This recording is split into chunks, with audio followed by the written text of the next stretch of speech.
the question is interesting because if I were running an agency, I would conduct extreme due diligence and probably have my lawyers and maybe my finance friends take a look at what was going on because it could all easily come back to you. Like we see what's going on with was it McKenzie that was basically consulting for Purdue Pharma and pushing, opiates on America and causing that crisis. So that is coming back to that brand, and that is pure mercenary work. And so you can do mercenary work and make a lot of money today, and I think it's an inevitability that that will catch up with you in some way, shape, or form, large or small, likely consummate to the level of damage that that company caused in the world. And you can run from it, but not forever. And so, you have to ask yourself, what am I willing to risk as an agency? If you're a great marketing shop or you're a great any kind of consulting shop, you choose your clients. Your clients don't get to choose you. You have enough of a bench of work, and you don't want your associates and your team members to work with either assholes or fraudulent companies. And so what tends to happen here is, and this is across industries, the sort of mercenary type shops, and they're large ones and small ones, end up with the mercenary type clients because they won't be taken by the people who've spent 20 years to build a brand as an agency and don't want that brand and that liability on them. Actually, I have a question for you guys.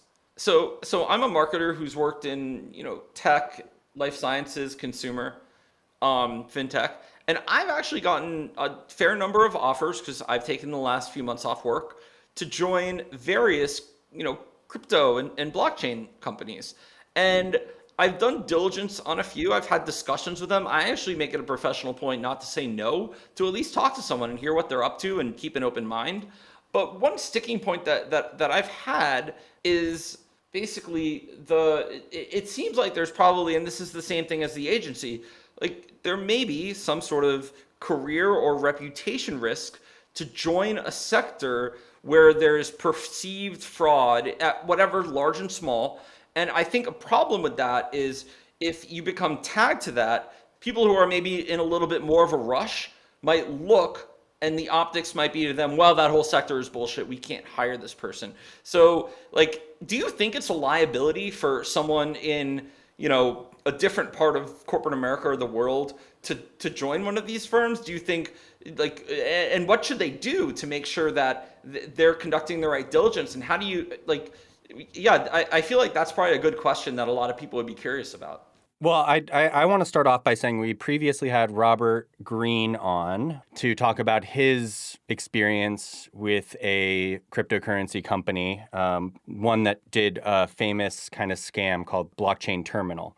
Now, Robert went into that as essentially a consultant, a marketing consultant, and was a third party, so he wasn't working directly. He was working and getting paid by them, but he wasn't in-house. He was not directly under them. It was his own company. When they ran off with the money, he had to pay all of his employees out of his own pocket, and he had to deal with the repercussions of them leaving him holding the bags. But he did deal with it, and ultimately, I don't think that reflects poorly on him. It just means he, like you're saying, and it's hard to do due diligence in this industry, to be fair. I think the risk presents some level of reward. Clearly, some of these companies have done quite well. I think if you were an early shareholder at Coinbase or something, you're probably a millionaire now. There's obviously W's that can happen here. There's wins that can happen here, and I don't think it necessarily has to be a reputational risk if you're willing to know that if you need to accept some level of responsibility, you're willing to do that. Bennett, I'm interested in what you have to say. I think that it's pretty clear there's still a certain reputational risk associated with crypto, right? That's a contributing factor to why certain more traditional firms have avoided crypto more wholesale, right?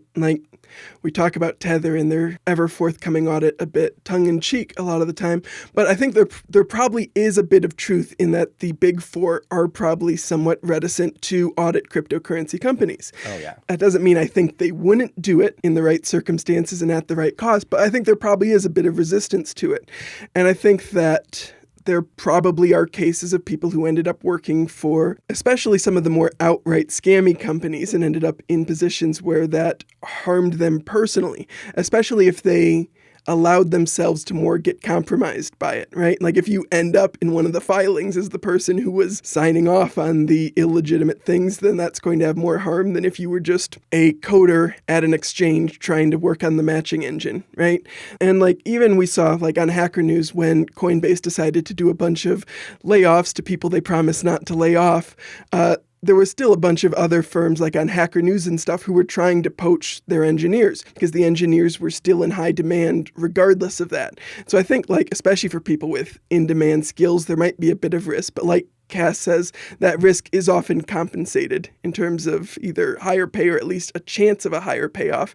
And I think that many people are largely able to mitigate the risk by maintaining their own moral and ethical standards while they're in the role.